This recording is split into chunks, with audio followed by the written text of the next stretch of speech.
Or you feel okay with those words? I feel okay with those words. It's just Okay. I So it's more 2.5 and 2.6 that are giving you trouble? yes, ma'am. And hold on, let me see this real quick.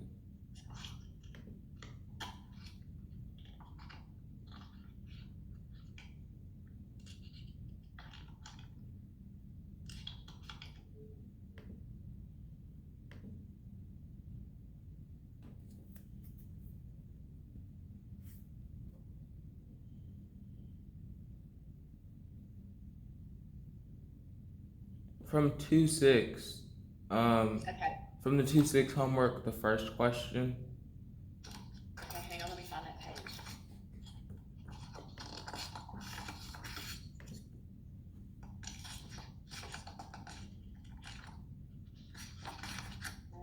Everything I'm looking at says 2.5. I know I got it here somewhere.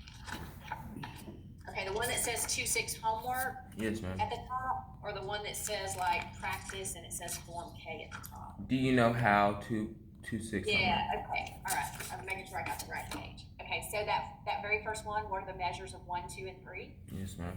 Is that the one we're looking at? Okay, so let me see if I can sketch a copy of that right quick on here.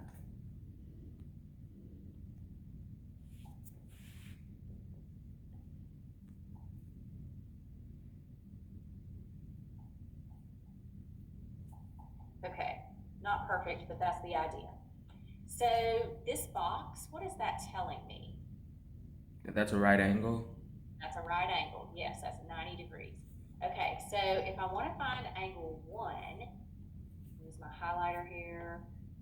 Angle 1 makes a vertical angle with that 90 degrees. So do you understand vertical angles? Yes, ma'am. Okay, all right, so vertical angles are congruent. That was one of the big ideas in section 6. Vertical angles are congruent. It's called the vertical angle theorem. So that means if I have two vertical angles and I know the measure of one of them, then I actually know the measure of the other one also. So measure of angle 1 has to be 90 degrees also. Okay, so then I'm going to look at angle 2. All right, so let's use that idea of vertical angles again. What's a vertical angle with angle 2? 50.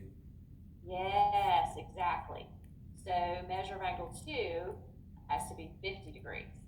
Yes, and ma'am. then that leaves angle 3, vertical angle with the 40. Yes, ma'am. So measure of angle 3 has to be 40 degrees. So vertical angles are great. If you can find a pair of vertical angles and you know one of them, then it's easy to get the missing one. Okay, so if I'm looking at problem number 2, that picture, that's also a vertical angles problem. You got 6x plus 16 and you've got 136. Uh-oh, too many sixes.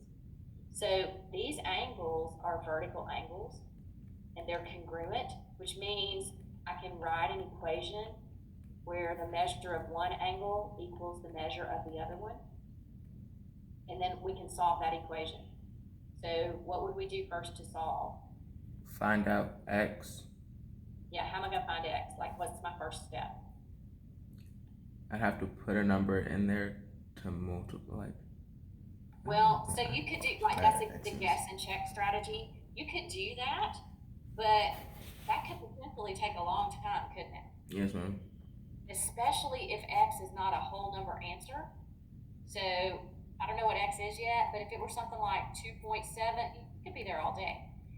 I know it's a multiple choice problem on this particular example, but it won't always be. So let's do something that will always work without having to just guess and guess and guess a bunch of different numbers. So when we're solving equations, we can always do the same thing to both sides. And I'm trying to get 6x by itself. So I would like to get rid of positive 16. To get rid of a positive 16, I'm going to do you subtract it. Huh? You subtract it. Yeah, exactly. You're going to subtract 16. Okay, so I've got to actually do the subtraction on the left-hand side. On the right-hand side, I know if I subtract 16 from 16, it's going to go to 0, and we don't need to even write that down. Okay, so when we subtract, we get 120 over here, and then I've got 6 times do the inverse of multiplying by 6. So I'm actually gonna divide by 6. And when I do the division, I get 20. So for that problem, x is 20, Yes, ma'am. okay? And so while we're here, let's talk about in section 2.5, it was all about giving reasons for these steps when we're solving algebra. So just to make sure we've got that, like this first one, we knew to write that because we had vertical angles. So our reason there would be vertical angles are congruent. And then for this, let's call that step 1. For step 2, we're using subtraction property because we're subtracting the same thing on both sides. So its full name is subtraction property of equality. Yes, ma'am. Then to go from step 2 to step 3, we actually did the subtraction. So we just say we did simplify. We actually subtracted.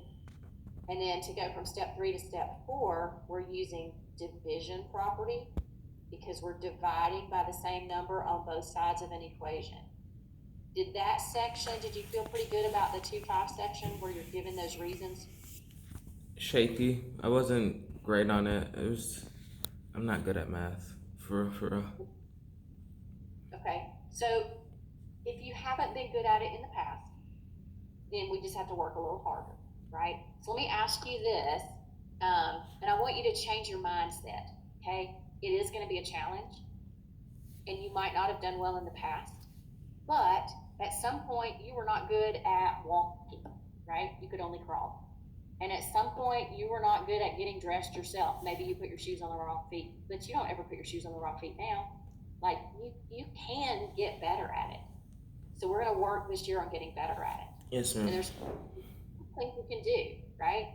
So if you're weak on algebra, you can always spend some time on like Khan Academy solving equations. They give an explanation, they give lots of practice. So even if you just did like 5 or 10 minutes a day of that, that's not very much time, but it would help. And then the other thing is once you watch the lesson and fill in the note page, then try some problems. And I try to always remember to put the answer key on there. Every now and then I forget. Somebody will remind me and I'll put it up. But after you've done the problem, then check it with the answer key and make sure you're getting it right. If you're not getting it right, then that's when you need to go back, and if you can't figure out what's wrong, that's when you need to ask the question, okay? So don't just settle for, well, I'm not good, I don't get it. Ask, right? Yes, Because ma'am. that's the only way you're gonna get better at it is by making mistakes, asking about them, figuring out how to not make the same mistake the next time, okay? So if you were shaky on that section, did you do all those problems and then check them by the answer key? I did the problems and checked them by the answer key, and a lot of them were in between or wrong, and some of them were right. Okay, so you're missing parts of it, right? Yes, ma'am. Once you look at the answer key, could you figure out where you got off track? I could. It's just I get confused on some of the signs. Like positive and negative stuff? Not positive, negative, just like congruent signs, because I forget what they mean sometimes. Okay, I got you. All right, so here's what I want you to do, Jalen. Go back all the way back to chapter 1. You have an actual textbook at home, right? Yes, ma'am. Yes, okay. So hang on, I'm opening up my textbook. What I want you to do is make yourself like a reference page of the symbols, and eventually you'll get to where you don't have to look at the reference page, like you'll just have them in your brain. But for now, you need that reference page. So in your textbook, just start with chapter 1. We did not do section 1.1. You'll recognize, you'll look at it and go, wow, that's crazy. We didn't do any of that. So start with 1.2. And then each section of the book, they're gonna have like a little part in there where they have like a graphic that's in a box that says take note, key concept kind of thing. And so chapter 1, section 2 had a lot of words, vocabulary words.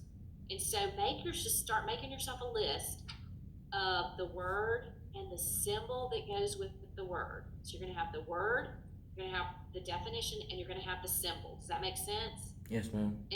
And go through, and do that for each section. It sounds like a whole lot of work, right? But we've only done 2 chapters, and some things don't have symbols, or you do already know them, right? Like equal sign, you already know equal sign, okay?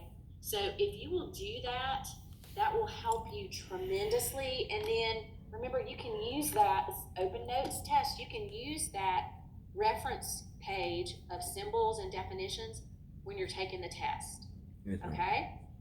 So I know you've got to do the test later this afternoon, but I want you to make that reference page first, Yes, ma'am. okay?